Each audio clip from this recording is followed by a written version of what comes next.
Hello, Cubs fans, and welcome to a brand new edition of Cubs on Tap. It's been a hot mother effing minute, but we are back. We are back after our All-Star break hiatus. Our last show was so long, it took us 10 days to recover, but we're here. We're back in the fold, and we're talking about a Cubs win.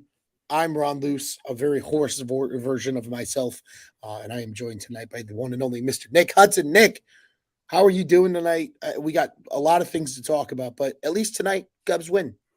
Yeah. I'm always doing a lot better when the Cubs score 17 runs. It makes it a lot easier to watch this type of baseball. Um, Hopefully, it's not just a little blip. Hopefully, it's something to look forward to. But I'm doing well, man. I'm happy to be back. I am happy you are back. I am happy to be back. I am a horse actually because of the Cubs. For a fun fact for everybody. So on Saturday, if you were following along with Cubs on Tap, we were at the ballpark. By we, I mean myself and a couple of friends of the program. Uh, we got into one. And Cody Bellinger's grand slam is what did this to my voice. That was the beginning of the end. So I've been struggling the last couple of days, but we're here. We're here and we're ready to talk Cubs baseball. And Nick, let's start with what we've already seen, right? We're going to get to the 17-3 game tonight, but we got a couple other things to address, and that is the Boston series. Obviously, the Boston Red Sox, the worst team in the best division. And by worst, can't even say they're that bad because they're pretty decent. And Cubs ultimately lose 2 out of 3. I was at the win on Saturday, thankfully.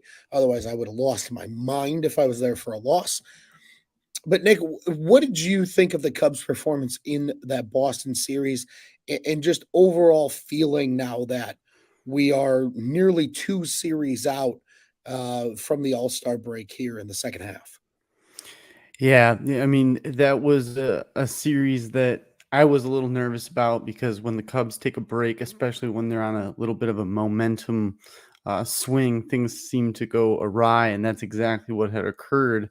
Like you said, they're the worst team in one of the best divisions. So, I mean, they're not a terrible team. So their stars are the ones that really got us. Devers, Shida, and it's unfortunate, but you're gonna have those games. It looks a lot worse because the Cubs did not give themselves any room at all between the buy or sell, and that's all anyone's been talking about. Is I'm sure they're feeling the pressure a little bit because any type of loss is really starting to move the needle towards sell, and they know it. We know it, and this tonight was very important, more important than I think we know.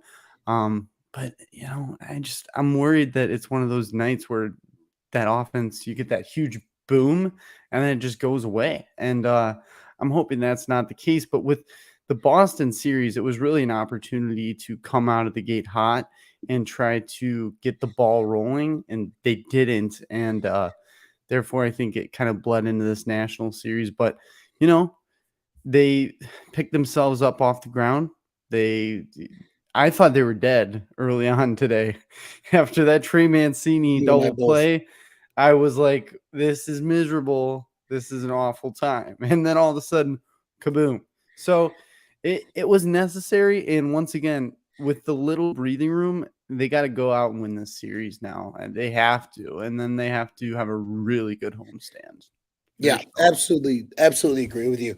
I think from the weekend, like the biggest thing I took into note was none of the games were close. They were all blowouts in one way or another. Friday night's game got away from the Cubs. Obviously, some inclement weather made that game delayed a little bit toward the end. It was kind of weird, but overall, they lose. And then they turn it around and they go, explode offensively on Saturday, which, again, happy they did, was in attendance. But then flip flopped again. And it wasn't so much. Steele got beat up a little bit, but the bullpen got beat up just as badly. At that point, it didn't matter the way that game went. And then, of course, the good old fake rally from the Cubs. They put up 5 late, and they make you think maybe there's a chance, and there certainly isn't one at all. But it's uh, this Cubs team looked like they were like Jeremiah here. They were on vacay. He's in vacay in Florida right now. You know, they kind of looked like they were on vacation, and they're getting back into the swing. Yesterday was very similar, just on a lesser scale, I think, due to the level of talent. But with the Nats, where you got kind of that late, they would make a late surge, and then the Nats could pull away a little bit.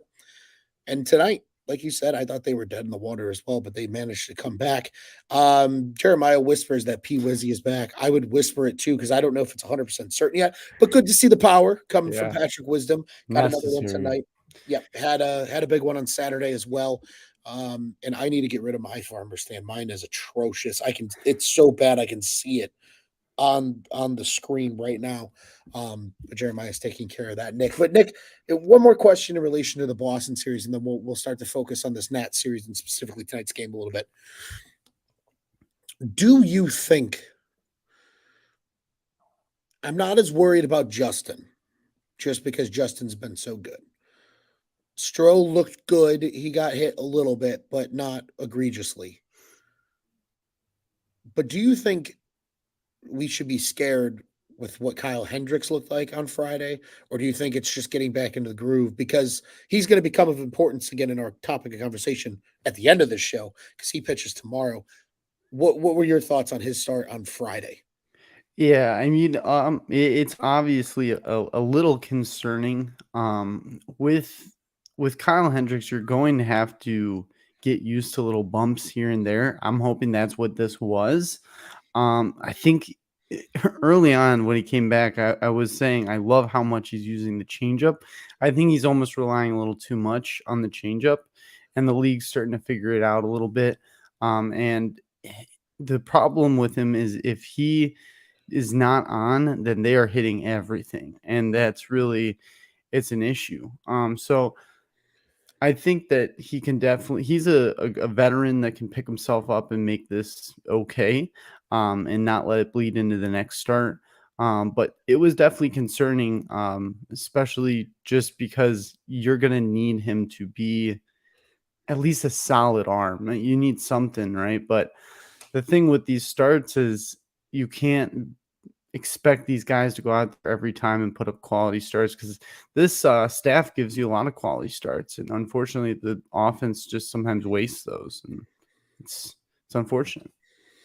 Yeah, it definitely is. And tonight didn't get quite a quality start out of Jameson Tyone, but I mean, still by his standards, I guess one of his better starts. 5 2/3, 7 hits, 3 earned, just the one walk, 4 Ks, and he gave up the one long ball.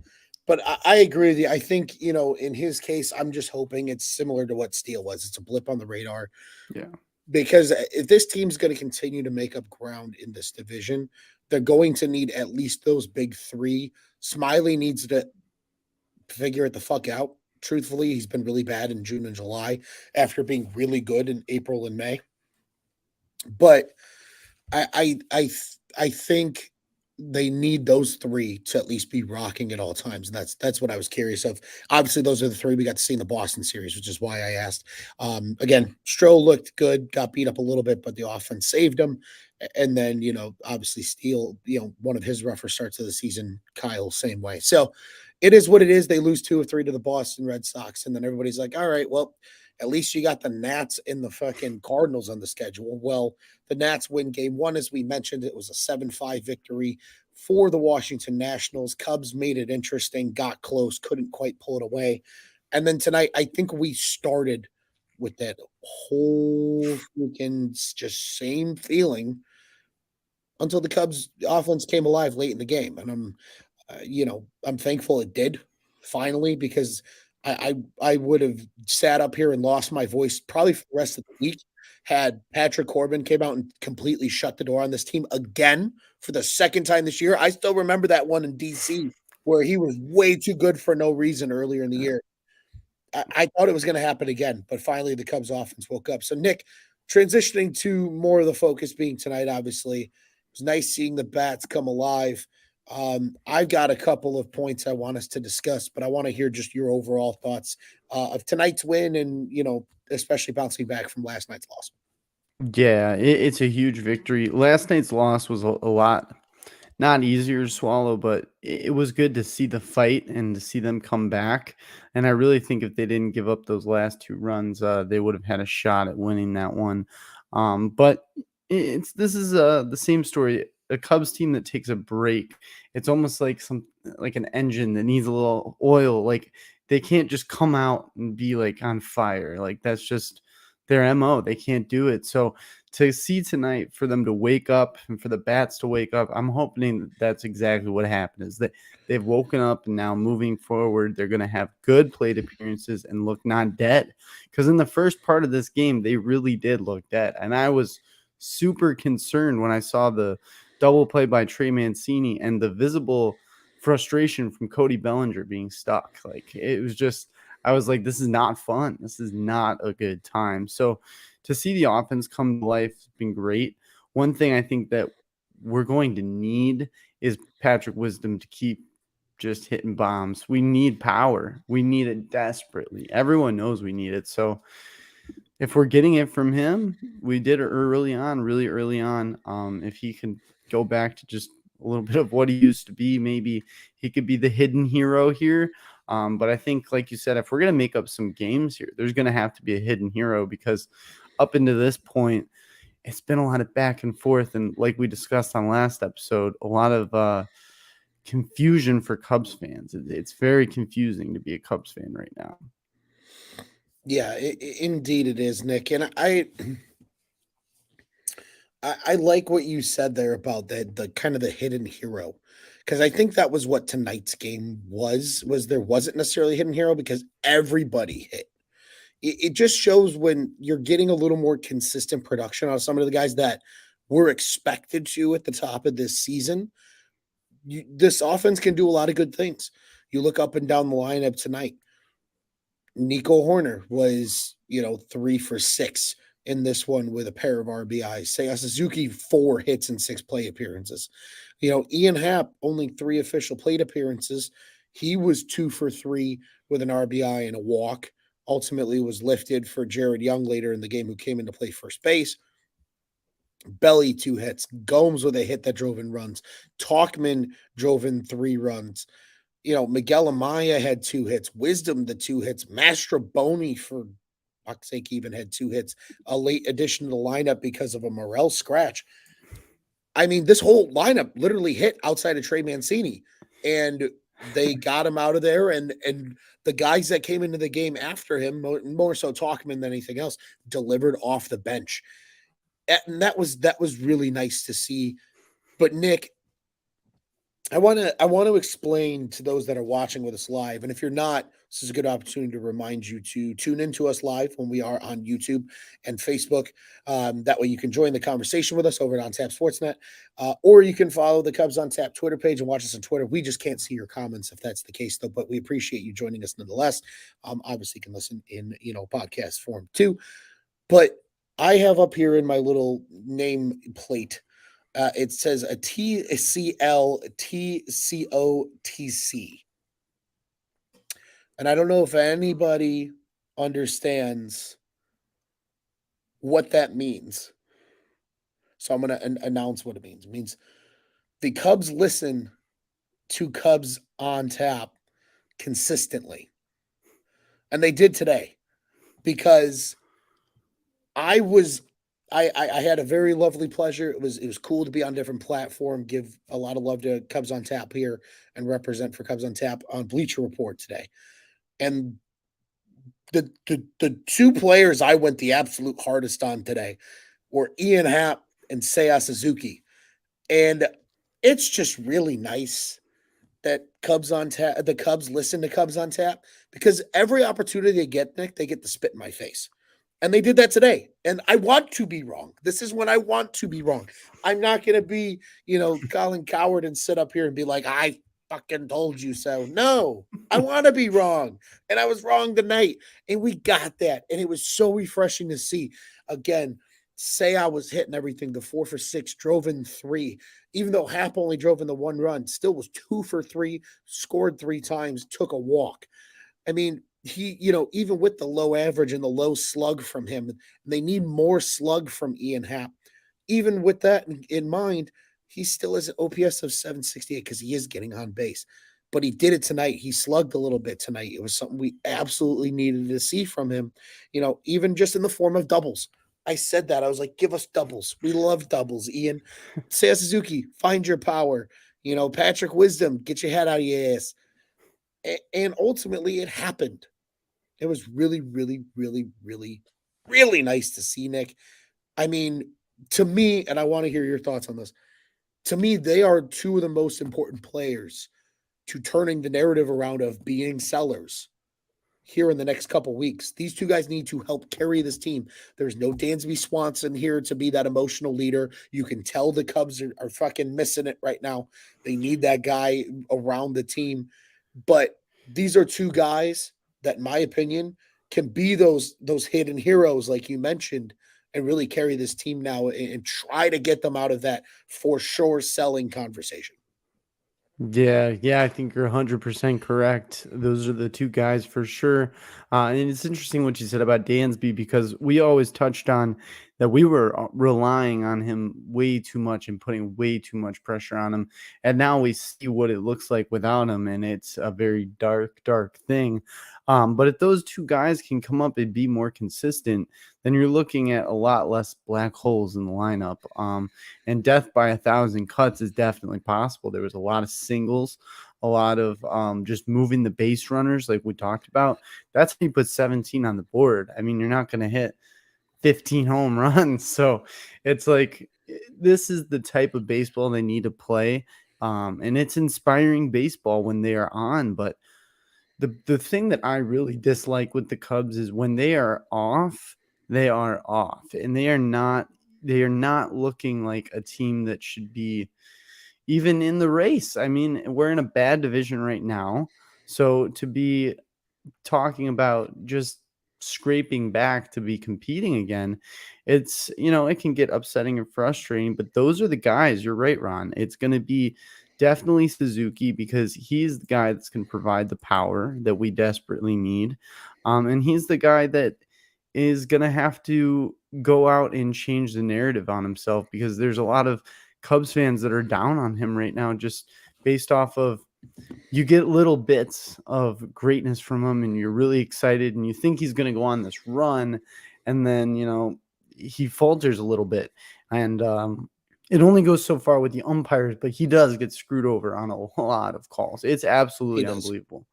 And the umps this year already don't even get me started. So it's tough, but good teams rise above all of this. And tonight is a really good example of what it looks like when you just take all the narratives, what everyone's saying, and just play baseball. Just go out there, play baseball, move the runners, battle. I mean, like you said, Jameson Tyone, he did not have a quality start, but he battled. He kept it could have imploded on him. And then I'm sure if it got to 5 or 7, the Cubs would not have won this game. They were ready to lay down already. So it's like, it's going to take a whole team, but I think what you're saying with Suzuki and Hap, it's definitely, definitely correct. And I heard what you're saying with Hap. The doubles have to come back. We need that doubles guy, and he is the guy. So it just gets you one base ahead, and that base is really important because there are guys that can hit singles and get them in. So it's we're on the right track with everything. I think we're moving in the right direction, but like I said, coming back I knew when we went on that all-star break after our 2-hour show, I was like, this could be really not good for the Cubs. They do not need to be sitting down and like letting all this time go past. They need to keep playing baseball together. But, maybe this is a sign of what's to come because and if it is, this is the time to turn it on because right when you're done with the Nationals, you have the shitbird Cardinals that are coming and you got to be ready to just take care of business and put wins up just to move this needle to buy because we know we're just a couple pieces short. That's the most frustrating thing for me, at least. Yeah, and I think there's enough here to at least give the Cubs the faith that, hey, maybe we're giving ourselves a chance at the end of the year. And even then, if it is truly just okay, He didn't quite get there, but at least we had a chance. This is something we can build on as a team. Because like Jeremiah says here, he's like, he just wants the Cubs to hold at a deadline for once. And honestly, it feels that way lately. It really Yeah, does. it Cubs does. fans have really been kicked when they're down. Yes, Jeremiah, I do like being wrong because usually it means good things are happening when I'm wrong. And then Scott says play wisdom every day. I mean, again, if that power is going to be there at least semi consistently, at this point you can afford to play him every day because Madrigal's not in the lineup. I don't think you get that much better with Mastroboni over at third base or No. anything of that nature. So might as well let it be wisdom. Jeremiah saying the 2019 Cubs would have had to hit 17 solo homers to get 17 runs. And this is something too, Nick, that I wanted to talk about, kind of taking a step back, that is so fascinating about this Cubs team because we were sitting there at Murphy's Bleachers, good old beautiful establishment that is Murphy's Bleachers, on Saturday before the game, and MLB Network was on. And they were talking about the Texas Rangers specifically, but then noting that they're the best offense in baseball when it comes to putting up 10 or more runs. Entering Saturday, they had 20 games of 10 or more runs, which is by far the best in baseball. The third place teams, because there was two tied for third place, were the Rays and the Braves at 11. These are all elite offenses. These are all good ball clubs. The Cubs are number 2 in all of baseball in 10-plus run games this season. You would think they would be better. It just goes to show how confusing this team is. Because guess what? Entering Saturday, they had 12. They've added 2 since. They're now up to 14, and 17 runs was the most runs they've put up all season in a single game. Previous high was 14. It just makes, it's what makes this thing so maddening. And it, again, to your point that you made, it makes this kind of like you hold out hope that this is just the beginning of the second half now, that the offense is going to be able to be more consistent. 2 games of putting up that many runs is cool. But it's and you put up 5 yesterday, which is not bad, right? You put up 5 on Saturday. It was really just that Boston game that they were limited. They put up at least 5 runs in 4 consecutive games. So if you look at it that way and saying, cool, they had 2 big explosions in there as well, maybe this offense is starting to come back. Maybe they'll be able to get even better with Dansby returning. Maybe hope isn't totally lost. And again, hope, I don't mean hope that they're going to come back and hardcore buy and go for it, but maybe you buy strategically, right? We've seen that happen before where maybe you do sell off a couple pieces, but the pieces you're bringing back are more major league ready, not necessarily, long-term development prospects. I think there's a world where that can still happen with this Cubs team because, again, this win being important, like you said, they gained a game tonight in the division standings. Now they're just 7.5 back of the Milwaukee Brewers, who lost, and the Reds have lost 5 consecutive. So the Cubs are only trailing them now by 5.5 games in the division. This division is still winnable. And to your point, the Cubs, I think, are at the point where they know every loss gets them closer to sellers. And Nico Warner even admitted on the score that the team is feeling that pressure of selling again. Yep. I really do agree with you, Nick. And I just think it's so fascinating because tonight they put up 17 runs. This team, if you talk about it in the sense of they can put up the big figure, they should be one of the better teams in baseball because the other 3 teams that are at the top of the rankings with them are all good baseball clubs. This team hasn't done that yet. Now, hopefully it's coming here along their horizon. Nick, I want to ask you, though, because I feel like the bullpen, to an extent, has settled in some of the key guys. What do you think is going to be the biggest wild card that this Cubs team needs to go right here in the next 2 weeks or so to really kind of crawl themselves out of that seller's basement right now? And even if it is just that you're kind of, okay, we're going to stick with it. We'll see what happens and we'll build rather than just rip down and start again? Who or what needs to go right for this team as that wild card here in the second half of the season? Yeah, I mean, I definitely don't want to head towards a hard sell at all. I think a soft sell, like you said, certain pieces and then getting back MLB ready talent could be a possibility. I really think that ultimately you're going to have to figure out either first base or third base. They're both an issue right now, but for me, first base would be more of a priority. I think you got to get rid of the baggage of Mancini, and you have to figure out a more MLB ready talent at first base, someone that can actually be a cornerstone to this defense. But I mean, you did touch on the bullpen. I think that Merriweather is a really a guy that you can keep an eye on for the second half. Azalea just continuing to be who he is going to be very important. But like in terms of one piece, I definitely think it's going to be either a cornerstone, so either third base or first base, and figuring it out solid moving forward because the in limbo thing is just not working. There's certain nights where you get no production at all from either of the spots, and it's just rough. And then pair that with some really tough errors on top of it. It's just things that this Cubs team can't afford at all. You need clean baseball out there. So I mean, really, you could just say that is clean baseball for this Cubs team is go out there and every night have solid major league plate appearances and just be the team we know you can be.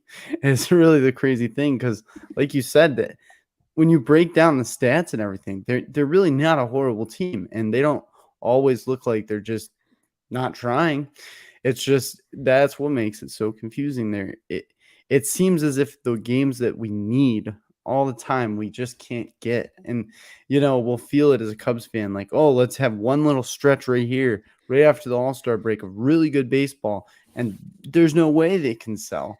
And of course, they'll feel that pressure too. So I'm just hoping they can get consistent. That's really all I've ever wanted from this team is some consistency, and long-term consistency is really what I'll add there. But in terms of one piece, I think it's got to be a cornerstone. You have to figure that out. It's becoming a real problem.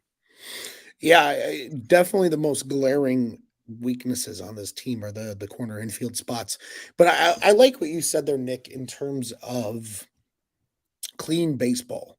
Because one thing I noticed over the course, especially more so of the weekend, the Cubs defense looked a little shaky compared to what it has recently.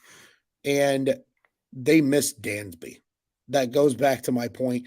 The more and more I sit here and think about it, the more and more yes, his bat has been maybe a little underwhelming per se this year. Still solid, better than some of the other big shortstops that signed, but underwhelming, I think, for what Cubs fans were hoping and expecting.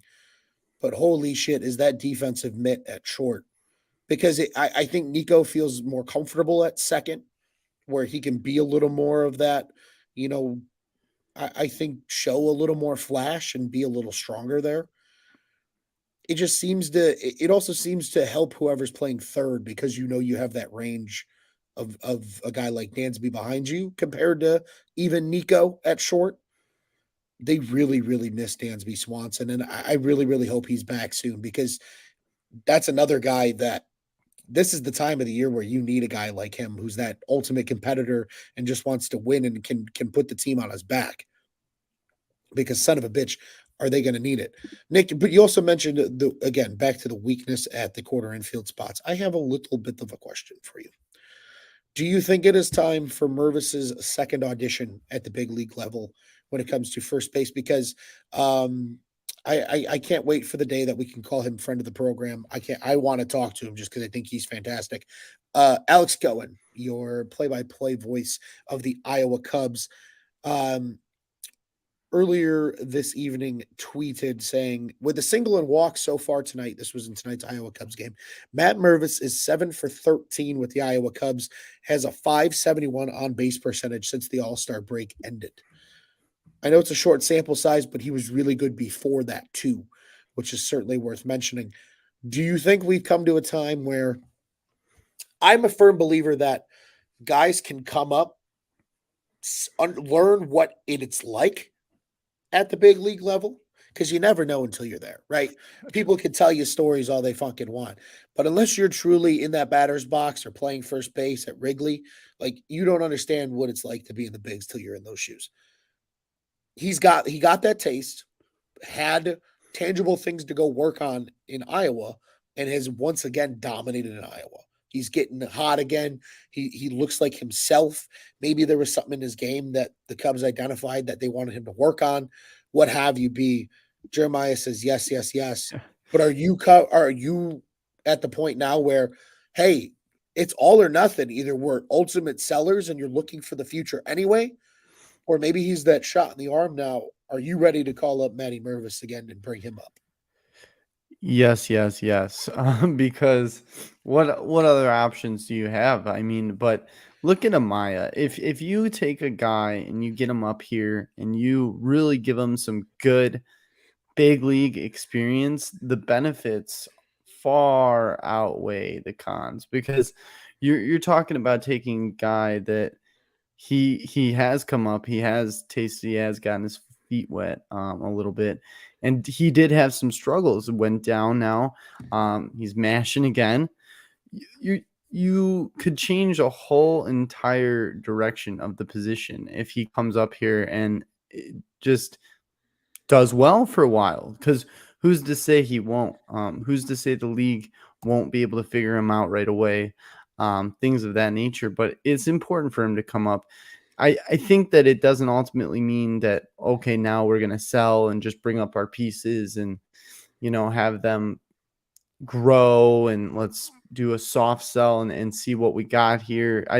I think you can balance both.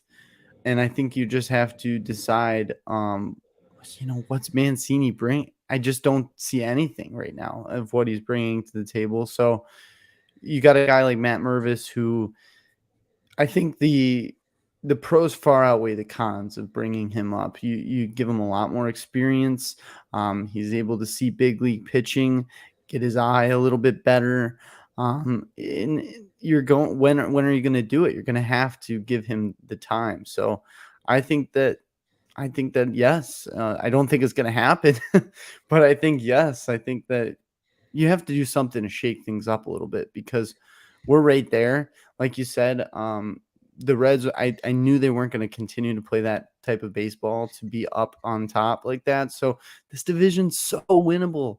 That's why it is frustrating as a Cubs fan because you want these shakeups, you want these things done.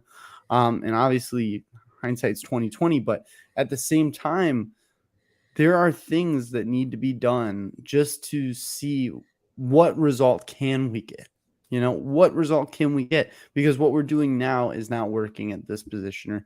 Or, maybe we can move this piece here just to give, someone else a little bit more playing time.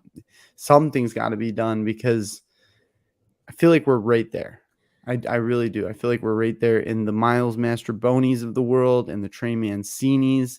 They're just black holes, and it really can kill rallies. Those double plays are like they're rally killers, man. So Mhm. I think that bringing up Mash is an option that I would be on board for. Yeah, I think I would as well. Jeremiah says Jared Young was good for a week, and he's waiting for Mash Mervis to hit a ball out onto Sheffield. I agree. I really like just the opportunity it presents because I think it's a no lose situation for the Cubs right now.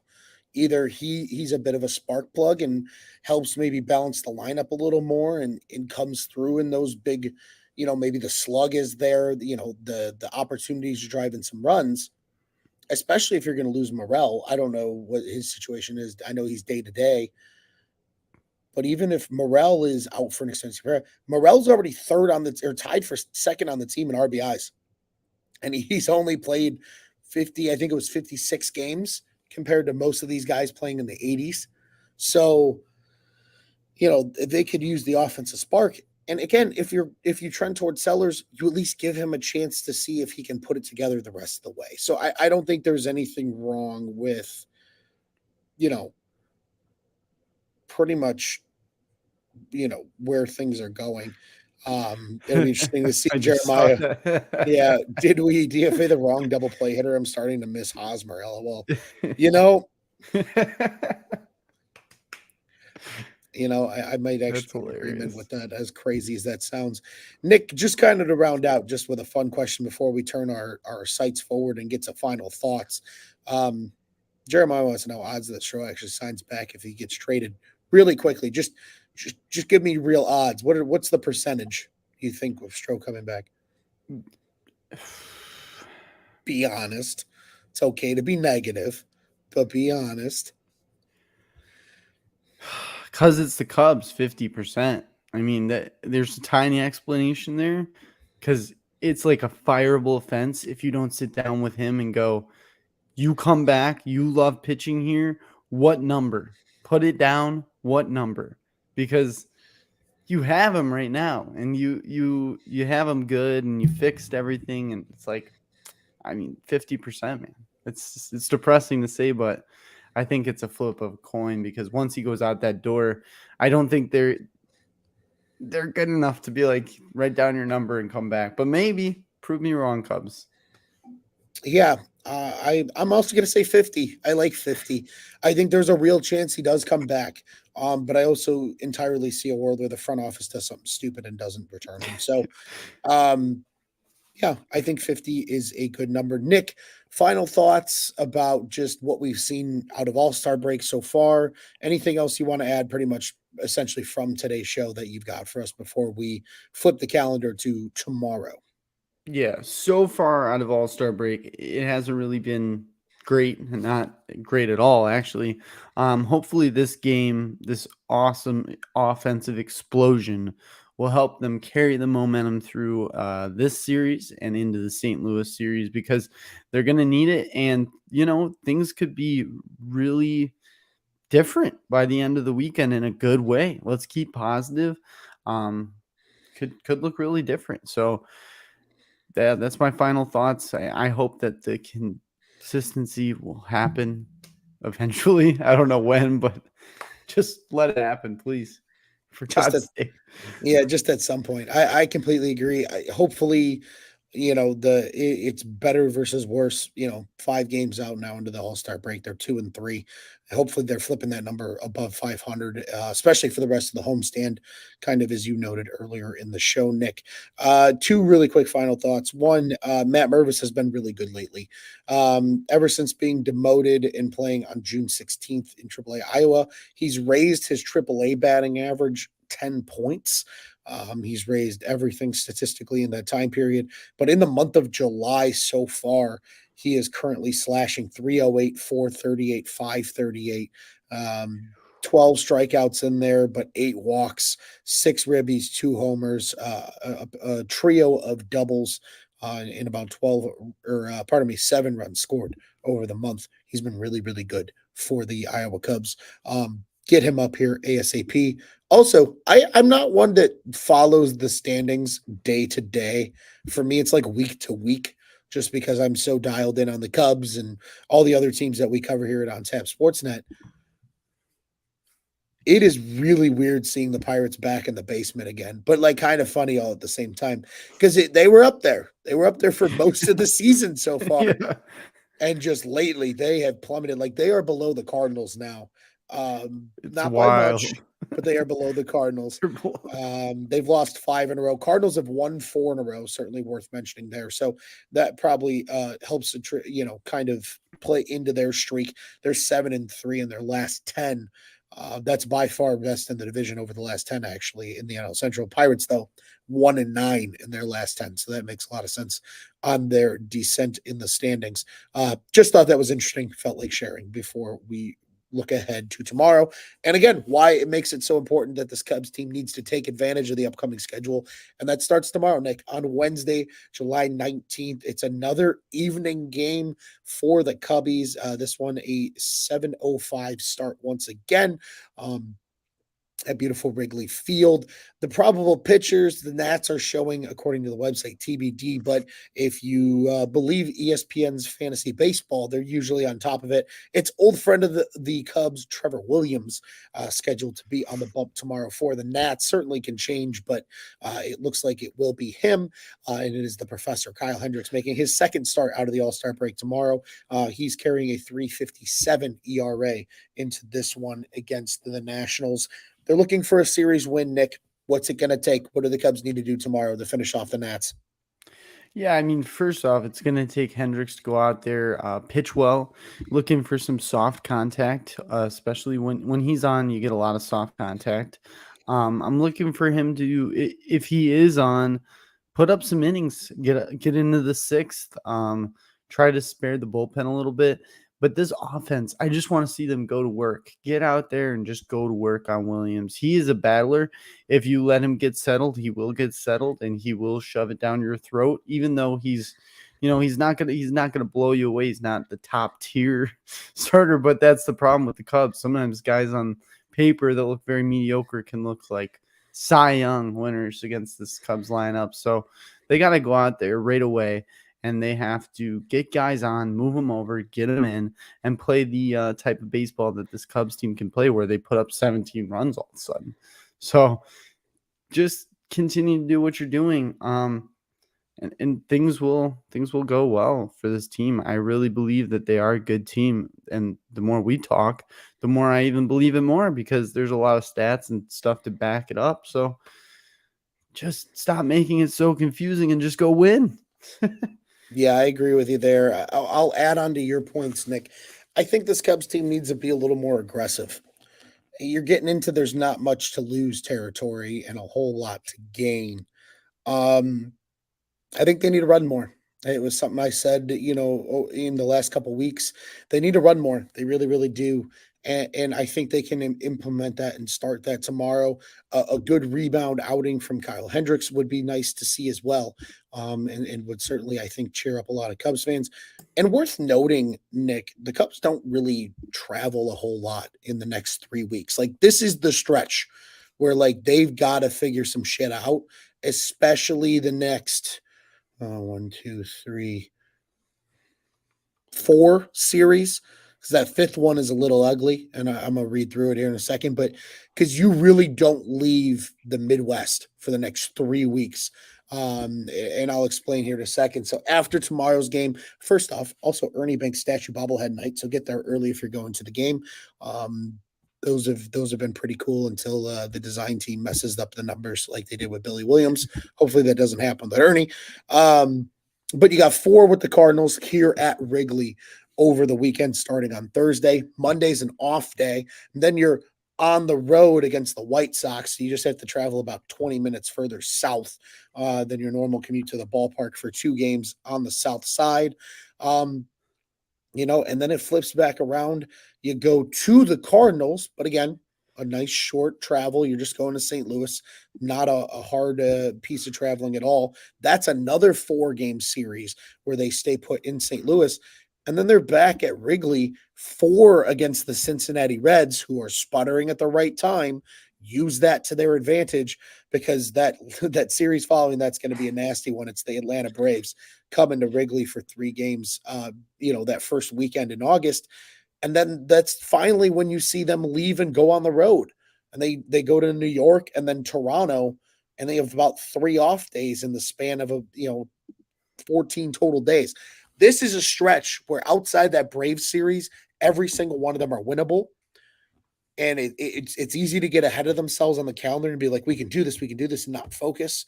But at the same time, just dial in and say, look, easy traveling. Really, the rest, even the trips to New York and Toronto aren't strenuous. You're not going to the West Coast. You're not going, to Florida or anything like that are a little longer travel. Pretty reasonable travel, especially the New York to Toronto. That's a puddle jumper of a flight. They need to take advantage of it because there are some good teams on there. This Cubs team's been good at beating good teams, which is really fucking weird. So now you got to beat the bad teams, and that's what it comes down to. Starts tomorrow. Get it done. Jeremiah wants 18 tomorrow. I don't care how many they put up as long as it's more than the Nationals. That's all I'm looking for. Like you said, Nick, just start to win some ball games and we'll all be really, really happy. Want to remind everybody, Nick, before we get out of here, Cubs on Tap, one of two official Cubs podcasts here at the On Tap Sports Network. Be sure to follow our friends over at Dingers. They were live last night. Another great show from them. It was Mitch and Jeff, I believe, if I remember correctly. On the show last night. Be sure to give that over a listen, either where you listen to your favorite podcast or right here on the OnTap Sportsnet YouTube channel. You can go back and rewatch that one. Follow them at Dinger Cubs, Twitter and Instagram. Be sure to follow us as well. It's good to be back. We'll be back now Wednesday, Thursday, and there's a real good chance you'll hear from us on Friday this week as well. And then we'll be back with you again, once again, I should say, on Sunday, following the conclusion of that Cardinals series. Be sure to follow us at Cubbies on Tap, CUBBIES on Twitter and Instagram. And you know the drill. Bulls, Bears, Blackhawks. We've got it all. And yes, Cubs fans, you got friends that like the pathetic White Sox, as Jeremiah says here. Send your friends to our friends over at Sox on Tap. OnTapSportsNet.com, at OnTapSportsNet on social media, the OnTap Sports Network. Go and check out what's on tap in Chicago sports. Cubs win, big one, 17-3. And with our first show back, they have won 2 out of 5 coming out of the break now, looking to make it an even 3-3 since the All-Star break with a W tomorrow against the Nationals. Kyle Hendricks will face Trevor Williams on the bump. Nick, it's always a pleasure, my guy. Again, Cubs on Tap back tomorrow following the show or following the conclusion of the game. Nick, what do you say, buddy? We get out of here the only way we know how at Cubs on Tap. Fuck the Cardinals. Absolutely, buddy. And let's go Cubbies.